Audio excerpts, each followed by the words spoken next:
What is corrective maintenance? Corrective maintenance is any task that corrects a problem with an asset and returns it to proper working order.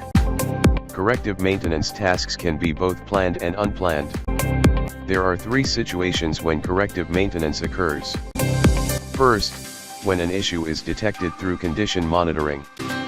Second, when a routine inspection uncovers a potential fault. Third, when a piece of equipment breaks down.